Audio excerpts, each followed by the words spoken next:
All right, guys, welcome back to the channel. Today's video comes from none other than Thomas Sowell TV. I want to personally shout out to them because they've commented on a few videos, a few reactions that I've done to them. So, the fact that they actually see that I'm watching is cool, so shout out to them.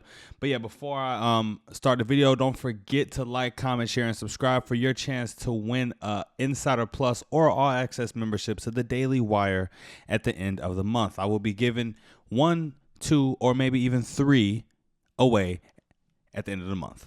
So let's get into the video, you guys. Crime.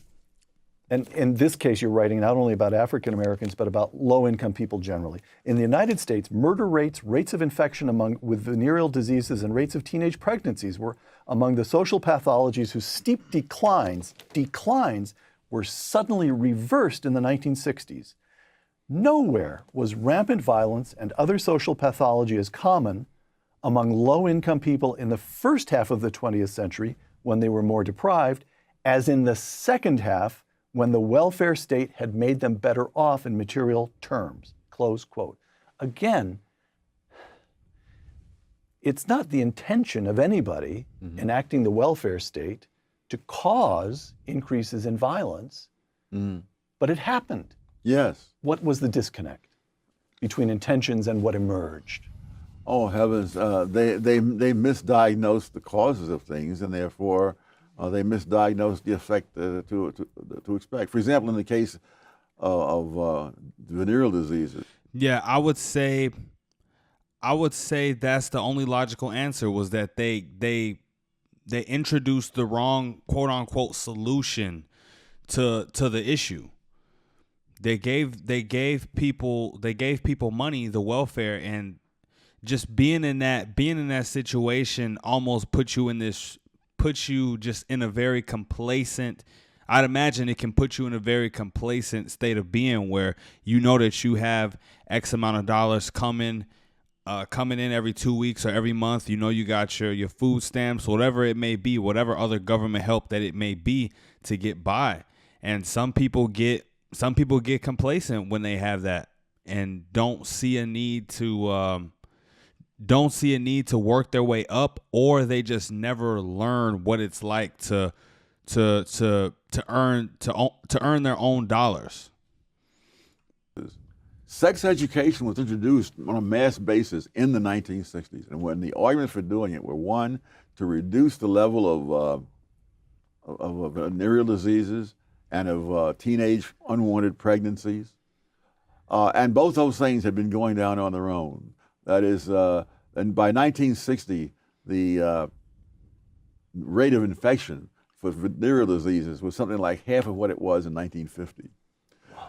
And then they bring in the sex education, and it turns around and shoots up. Among blacks, the homicide rates among black males declined by 18. I really find that amazing. So what he's doing is just giving examples of how the wrong solution can have negative impacts instead of the positive ones that they're supposed to have. Like he said, sex education got introduced. It was already declining on its own, but after it got introduced, the thing that they were trying to prevent ended up getting worse. I don't know if anyone got blamed for it. I doubt it. I doubt anyone got blamed for it. Who takes accountability for the mistake? You know what I mean? And the same thing with welfare. 18% in the 1940s, by 18% in the 1940s, by 22% in the 1950s, and then skyrocketed in the 1960s, wiping out all that progress. And they had a different view of the world, and their view just did not meet the test of time. One more instance of this kind of retrogression, the family. Again, discrimination and disparities. As of 1960, I just find this one heartbreaking. As of 1960, 2/3 of all black American children were living with both parents. That declined over the years until only 1/3 were living with both parents in 1995. Wow. Among black families in poverty, 85% of the children had no father. 60 to 95. So in 35 years, it managed to get this out of hand. Wow. present, close quote.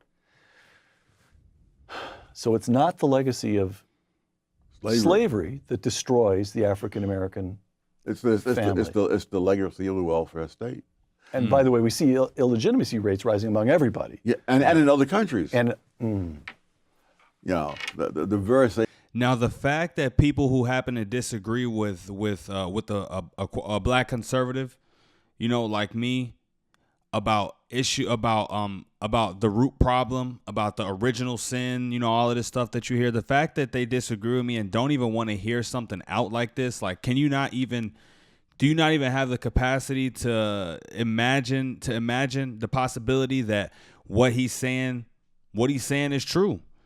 That the welfare state had an even more devastating impact on us than slavery itself did. Same thing in England. Same thing in England.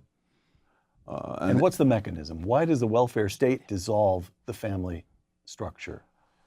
For one thing, it makes it unnecessary for fathers to support their offspring. And in fact, it makes it counterproductive in many cases. The government becomes daddy. A very poor man who might be able to support his family realizes his family will be better off without him.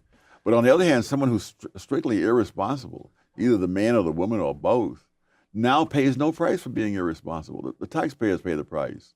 And actually the harm done to the taxpayers, which is serious, still is not comparable to the harm done to the families, especially the children. To the kids. Yeah.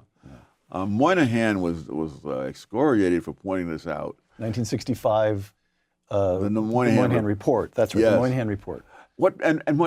People that took this as a way of putting down blacks. What they don't understand was that, one, Moynihan was a scholar who knew that his own group, the Irish Americans, had that very same problem at the beginning of the 20th century. And more importantly...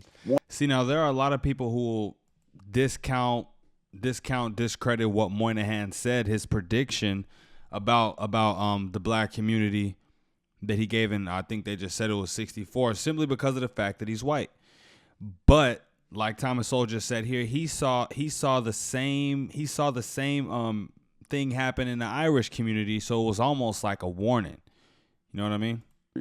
And more importantly, Moynihan's own father deserted the family when he was 10 years old. Oh, I didn't know that. He and his brother were out shining shoes in Times Square and Central Park to try to bring in a few pennies to help keep the house going. And so where they'd been living in this wonderful suburban area, suddenly they were in a very rough neighborhood, and they were shining shoes in Times Square to try to make ends meet. And so he understood that this was one heck of a problem that people should be warned about, and he was simply excoriated. All right, guys, that's it for the video. I definitely think that this topic right here is something that needs to be talked about a lot more, honestly.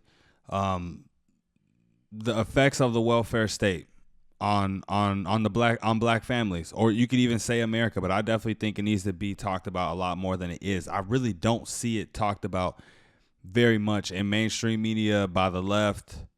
I don't hear that too much. But yeah, you guys, that's it for the video. Don't forget to like, comment, share, and subscribe for your chance to win a free Insider Plus or All Access membership to the Daily Wire by the end of the month of October. I'm out, you guys. Till next time. Peace.